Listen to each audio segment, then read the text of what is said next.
Hari ini saya membuat daging empal. Ini bahan-bahannya sudah saya siapkan. Saya lagi menghaluskan ketumbar yang sudah disangrai.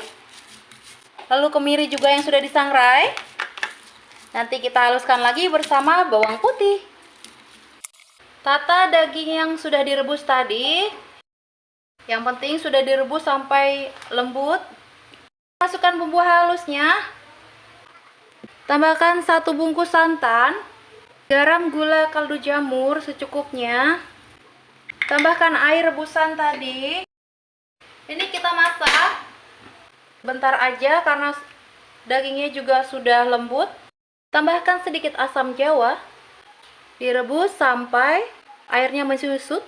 Ini dia sudah menyusut airnya. Sekarang kita goreng. Ini dia daging empalnya siap disajikan. Selamat mencoba teman-teman.